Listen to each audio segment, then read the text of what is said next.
محل کے عقبی دروازے پر یہ گھوڑا لے کر جاؤ اور کھڑا کر دو۔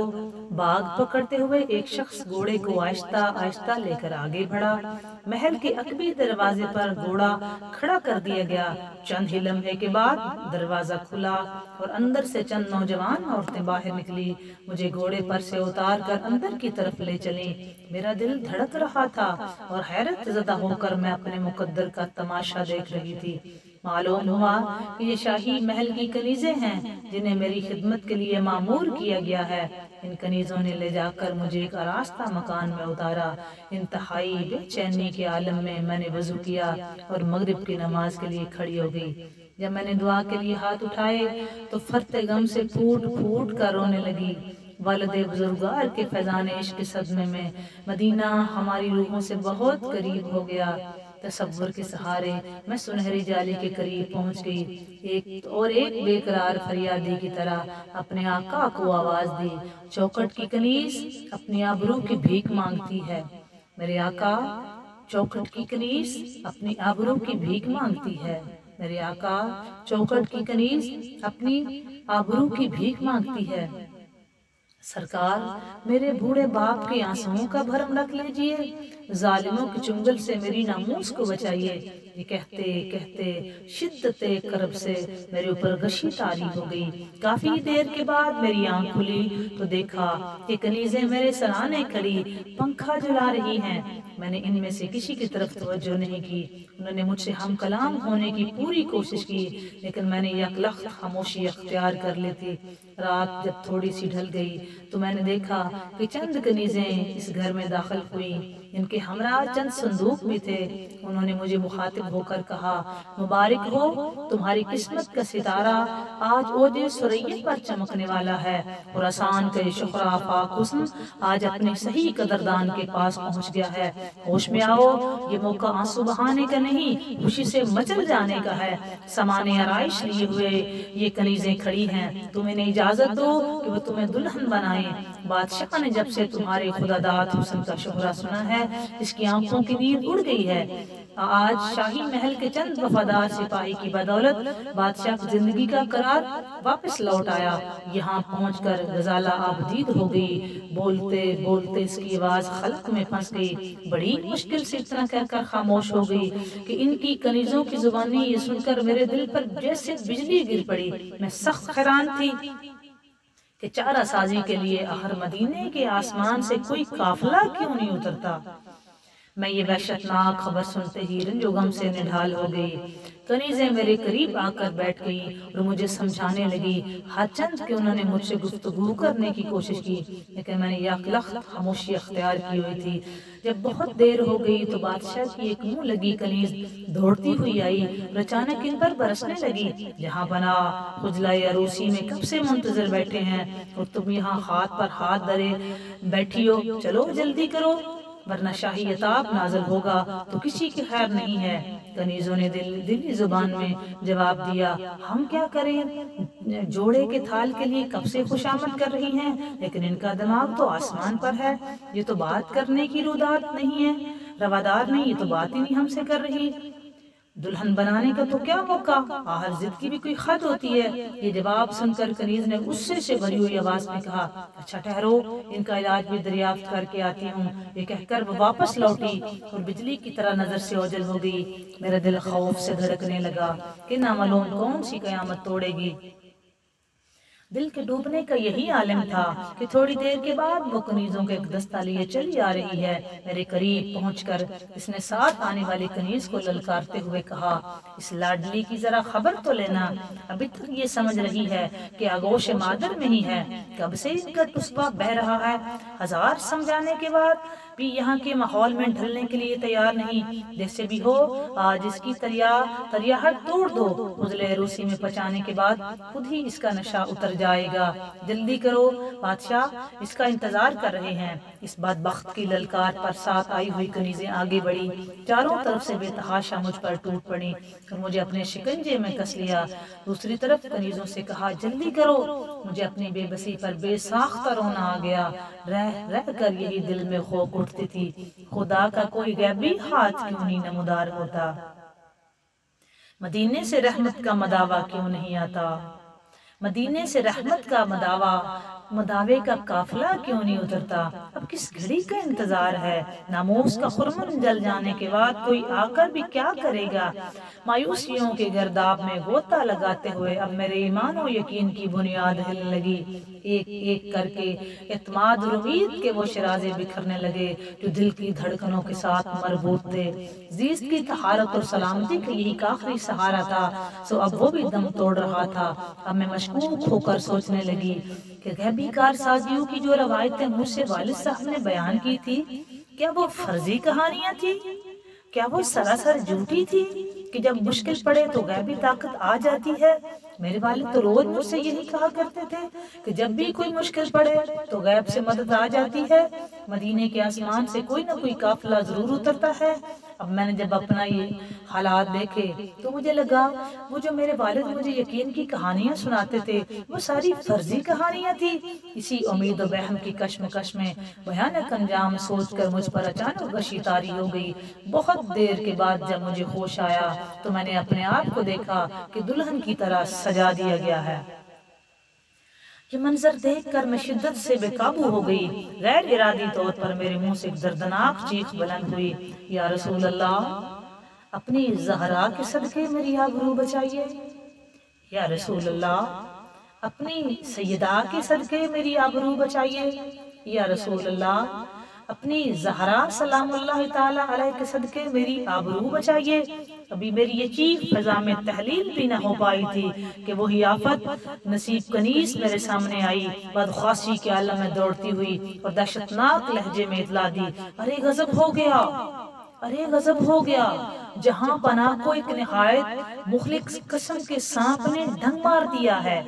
وہ ماہی بے آب کی طرح بستی پر تڑپ رہے ہیں، پاسبانوں کو جلدی خبر کرو، فوراً شاہی طبیب کو بلا لائیں، جہاں پناہ صرف چند گھڑی کے مہمان ہیں۔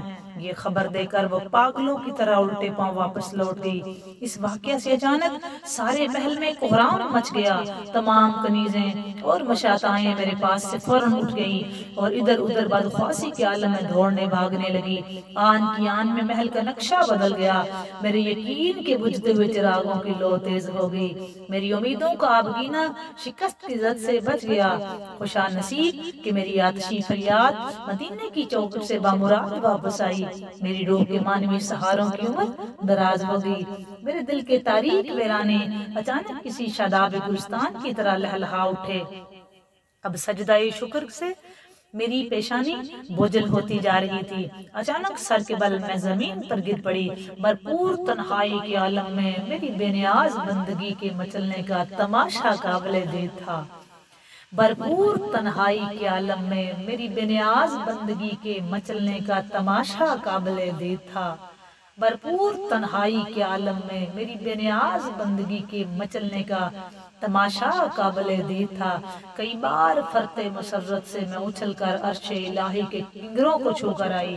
میری روح کے نہانے میں غیبی چارہ گری کا جو یقین جاگ اٹھا تھا، اب اسے سلا دینا آسان نہیں تھا۔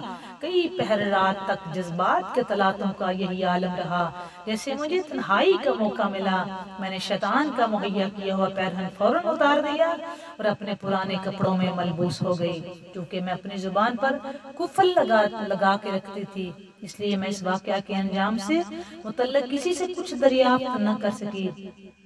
لیکن ساری رات محل کے مختلف حصوں میں شرو افغان کی آواز سے یہ اندازہ ضرور ہوا کہ قہر الہی کی مار بڑی جان گسل ہے۔ صبح کو میرے کمرے کے قریب دو کنیزیں باتیں کر رہی تھی۔ نہ جانے کس قسم کا وہ زہر یا بچھو تھا کہ ابھی تک اس کی زہر نہیں اتری۔ سب سے بڑی خیرت کی بات تو یہ ہے کہ طلسم ہوش ربا کی طرح جانے وہ بچھو کہاں غائب ہو گیا کہ محل کا ایک ایک چپا چھان مارا، اس کے باوجود بھی کہیں اس کا پتہ نہیں چلا۔ دوسری کنیز نے بات کاٹتے ہوئے کہا، سب سے لرزہ خیز بات تو یہ ہے کہ دربار کے رومی طبیب نے کہا ہے کہ بادشاہ کا اس مخلق زہر سے جان بر ہونا بہت مشکل ہے۔ بالفرض علاج معالجے سے وہ اچھے ہو بھی گئے تو یہ زہر زندگی کے آخری لمحے تک ان کا ساتھ نہیں چھوڑے گا، کیونکہ سارے محل کی توجہ اب بادشاہ کے علاج کی طرف مبذول ہو گئی تھی۔ اس لیے ان ایام میں نشان نشانے سے ہٹ گئی تھی۔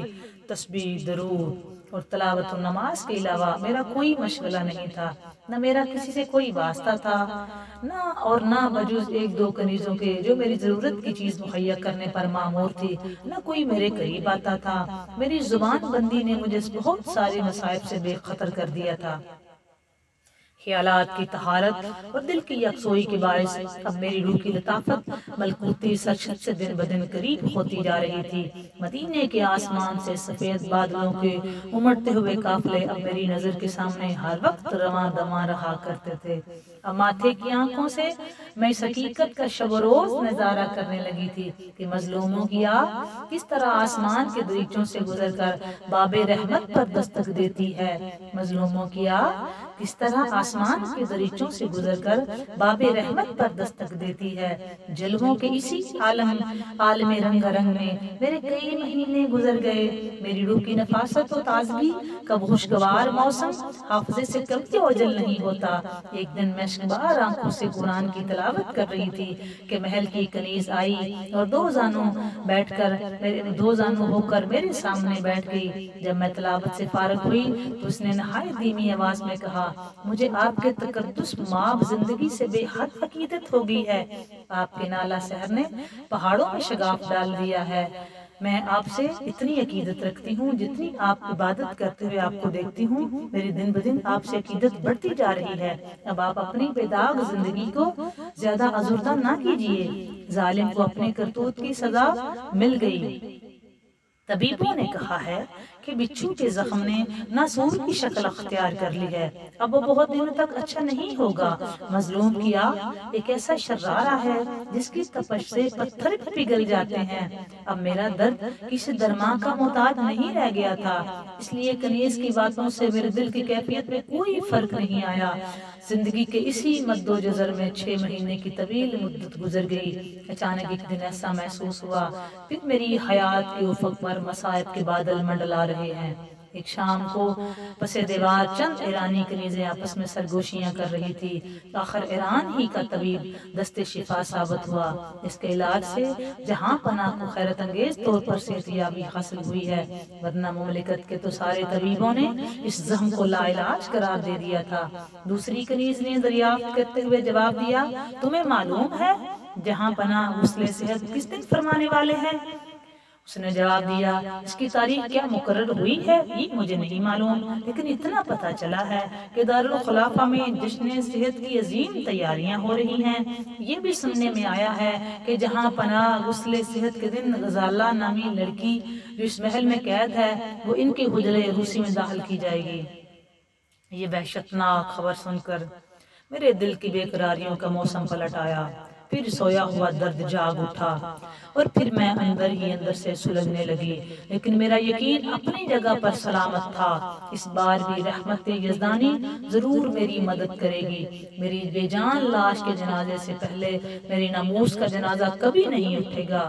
کچھ ہی دنوں کے بعد محل کے اندر سے لے کر باہر تک تیاریاں شروع ہو گئیں۔ اس زمانے میں غم کا احساس اتنا نازک ہو گیا کہ شادیانے کی آواز سے بھی رگے جاں پر چوٹ پڑتی تھی۔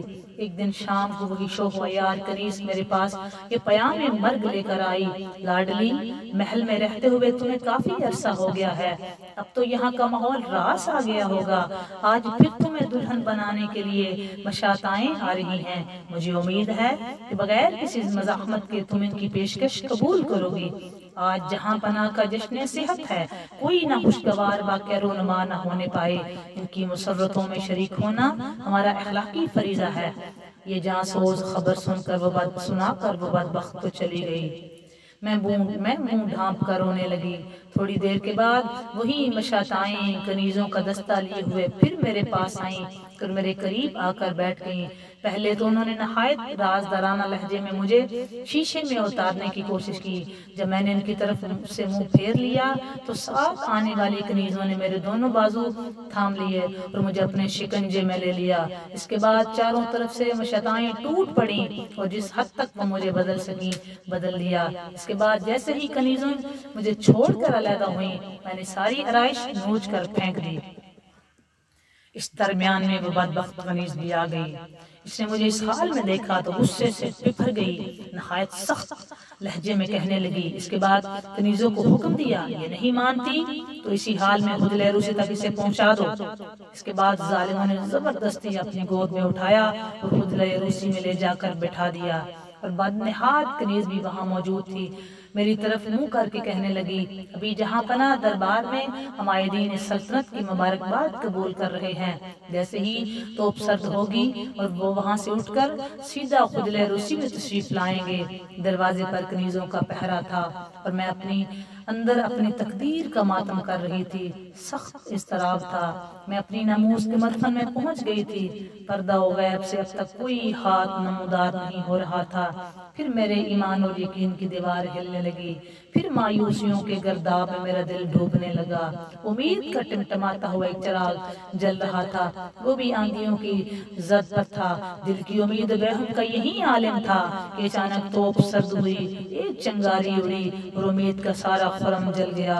ہٹو بچو اور مبارک سلامت کا شور سے سارا محل گونج اٹھا۔ اب میں اپنے آپ میں نہیں تھی۔ شدت اضطراب میں زمین پر لوٹنے لگی۔ دہشت سے میری رگوں کا خون منجمد ہو گیا۔ موت کے سوا اب کوئی میرے پاس ایسا راستہ نہیں تھا۔ اسی عالم سوگ میں ایک بدبخت کنیز نے میرے زخموں پر نمک چھڑکا۔ ادب سے کھڑی ہو جاؤ، جہاں پناہ زینے سے گزرتے ہوئے اب ادھر ہی آنا چاہتے ہیں۔ یہ خبر نشتر کی طرح میرے کلیجے میں چھپ گئی۔ میں تلملا اٹھی، میرا دم گھٹنے لگا۔ اب میرا اعتماد اور یقین کا شرازہ بکھرنا ہی تھا کہ ناگہاں محل کے زیریں حصے میں ایک شور بلند ہوا۔ وہی کنیز غائبانہ طور پر مجھ سے مانوس تھی، میرے پاس دوڑی ہوئی آئی اور ہانپتی ہوئی کہنے لگی، اپنا خون نہ جلائیے، زینے کے آسمانوں سے، مدینے کے آسمانوں سے چارہ گھروں کا قافلہ آ گیا ہے۔ بادشاہ زینے سے گر کر بے ہوش ہو گیا ہے۔ جیسے ہی یہ خبر دے کر وہ واپس لوٹی، وہی شوخ و عیار کنیز افتاں میرے پاس آئی اور مجھ سے کہا، فوراً کمرہ خالی کر دو، جہاں پناہ بے ہوش ہو گئے ہیں، اٹھا کر یہی لایا جا رہا ہے۔ میں دل ہی دل میں شکر الہی بجا لائی، وہاں سے نکل کر اپنے کمرے میں چلی گئی۔ وہاں جا کے میں نے سکون کا سانس لیا۔ آج میرے ایمان و یقین کے عروج کی انتہا نہیں تھی۔ میں نے دستے غیب کی توانائیوں کا بے حجاب تماشا دیکھا تھا۔ یہ راز اچھی طرح سمجھ میں آ گیا کہ انسان کی آزمائش میں اگر انسان اپنی آزمائش میں ثابت قدم رہے تو رحمت کارساز اسے تنہا نہیں چھوڑتی۔ خدا آباد رکھے مدینہ کی نورانی سرزمین کو، گیتی کے مظلوموں کی پناہ گاہ ہے وہ۔ خدا آباد رکھے اس مدینے کو جو مظلوموں کی پناہ گاہ ہے۔ خدا آباد رکھے سرزمین مدینہ کو جو بے آسرا لوگوں کی پناہ گاہ ہے۔ خدا آباد رکھے طیبہ کی سرزمین کو جو بے سہارا لوگوں کی پناہ گاہ ہے۔ کوئی بھی رہے دل مغموم کا نالہ رائے گا نہیں جاتا۔ اس سے عقال اور باطینت بادشاہ کا علاج کا سلسلہ ابھی جاری ہی تھا۔ ایک دن مجھے اس قید خانے میں پہنچا دیا گیا اور جب سے میں یہی ہوں۔ یہاں پہنچ کر غزالہ اپنی بڑی بہن سے ملکہ سے لپٹ گئی اور پھوٹ پھوٹ کر رونے لگی۔ قید خانے میں غزالہ سے ملاقات کے بعد اپنے ہی کمرے میں سے بلا لیا۔ دونوں بہنیں ساتھ ہی رہنے لگی۔ چند ہی دنوں کے بعد ایک صبح کو غزالہ گھبرائی ہوئی اٹھی اور ملکہ کو بیدار کیا۔ ملکہ نے آنکھیں کھول دی، حیرت کے عالم میں گھبرائی ہوئی۔ دریافت کیا، کیا نصیب دشمنا، کیا بات ہے جلدی کہو۔ غزالہ نے کہا، گھبرانے کی کوئی خاص بات نہیں آپا، میں نے ابھی ایک عجیب و غریب خواب دیکھا ہے۔ ایسا لگتا ہے کوئی بہت بڑا واقعہ رونما ہونے والا ہے۔ میں نے ابھی گھوڑوں کے لوٹنے والی ایک قطار دیکھی ہے جس پر نہایت جمیل و شکیل نوجوان سوار تھے۔ ان کے ہاتھ میں ننگی تلواریں بجلی کی طرح چمک رہی تھی۔ ان کی اونچی کلگیوں سے عجیب طرح کی ہیبت ٹپک رہی تھی۔ میرے سینے پر ذرا ہاتھ رکھ کر دیکھو، اب تک میرا دل دھڑک رہا ہے۔ ملکہ نے کہا، خدا کرے تمہارا خواب مبارک اور مسعود ثابت ہو۔ ویسے مجھے یقین ہے کہ ظلم کی ٹہنی زیادہ دنوں تک شاداب نہیں رہ سکتی۔ کسی نہ کسی طرف سے قہر الہی کا کوئی نہ کوئی طوفان ضرور اٹھے گا۔ آواز دو اس رحمت مجسم کو جو روئے زمین پر مظلوموں کا بہترین حامی ہے، جس نے طاغوت کے قید خانہ سے انسانیت کو آزاد کرایا تھا۔ اس کے تیغ آبرو کا ایک ہلکا سا اشارہ آنے واحد میں ہماری تمام بیڑیوں کو کاٹ سکتا ہے۔ غزالہ کو اپنے خواب کی تعبیر کا نہایت شدت سے انتظار تھا۔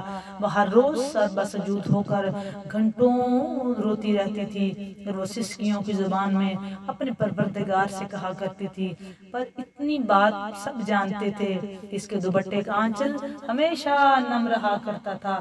پورے قید خانے میں جتنی عورتیں تھیں وہ سب اس بات کو بڑی اچھی طرح جانتی تھی کہ غزالہ کے پلو، آنچل کا پلو ہمیشہ تر رہتا، ہمیشہ نم رہتا، کبھی چلتے پھرتے بیٹھتے اٹھتے غزالہ کی آنکھ میں آنسو بھی رہتے تھے۔ چند ہفتوں بعد ایک زبردست واقعہ رونما ہوا۔ زندانیوں کو کھانا تقسیم کیا جاتا تھا، اس میں ایک وقت کی کمی واقع ہوگی۔ دوسرے دن آنے جانے والی کنیز کی زبانی معلوم ہوا کہ کسی آنے والے خطرے کے پیش نظر مملکت کا غلہ محفوظ کیا جا رہا ہے، اس لیے عارضی طور پر اس میں تخفیف کر دی گئی ہے۔ خطرہ ٹل جانے کے بعد پھر اسے بدستور بحال کر دیا جائے گا۔ ایک دن صبح سویرے غزالہ سجدے میں سر رکھے ہوئے رو رہی تھی کہ محل میں ایک شور برپا ہوا، تہ خانہ کی دیوار ہلنے لگی، گرجتی ہوئی آوازوں کی دمک سے دلوں کا عالم زیر و زبر ہونے لگا۔ سب پر ایک عجیب سی دہشت طاری ہو گئی، کچھ سمجھ نہیں آ رہا تھا کہ تہ خانے کے باہر یہ شور کیسا ہے۔ اسی اسنا میں بال نوچتی سر پیٹتی کنیز تہ خانے میں داخل ہوئی۔ اس نے کانپتے کانپتے بتایا کہ اچانک شہر پر غریب نے چڑھائی کر دی ہے۔ آج کا یہاں تک دوستو، کل انشاءاللہ تعالی اگلی ویڈیو میں ہم راہ عشق یقین کا سفر پارٹ 3 پہ بات کریں گے اور اس کو آگے لے کے جائیں گے۔ یہ پارٹ 2 ہمارا آج یہاں مکمل ہوتا ہے۔ کل انشاءاللہ تعالی پارٹ 3 دعا کریں اللہ تعالیٰ اس میری اور آپ کی اس حاضری کو قبول منظور فرمائے، اور اللہ تعالیٰ سے دعا کرتے رہیں، اللہ تعالیٰ سے جڑے رہیں، اللہ تعالیٰ کو اپنی رودات سنائیں بڑے یقین کے ساتھ۔ آقا کریم فرماتے ہیں کہ اللہ تعالیٰ کو غفلت والی دعا نہیں چاہیے، اللہ تعالیٰ کو یقین والی دعا چاہیے۔ اب یقین کریں، اپنے مالک کی بات پہ یقین کریں۔ اور آخری بات آپ سے یہ کرنا چاہوں گی کہ بندہ جب بھی کسی سے محبت کرتا ہے نا تو بندہ پہلے حسن دیکھتا ہے، اور جب آپ کسی کو سجتا سمرتا بنتا دیکھتے ہیں تو آپ کو اس سے محبت اور زیادہ ہوتی ہے۔ اللہ تعالیٰ چاہتا ہے کہ میرا بندہ مجھ سے محبت کرے۔ اب رب تو نظر نہیں آتا کہ ہاں کہاں وہ نظر آتا ہے، آپ نے یہ سوچنا ہے کہ وہ کس میں نظر آیا اور اس کی محبت لوگوں کے دلوں میں پیدا ہو گئی۔ اللہ تعالیٰ سے جڑے رہو، اللہ تعالیٰ میری اور آپ کی حاضری قبول فرمائے۔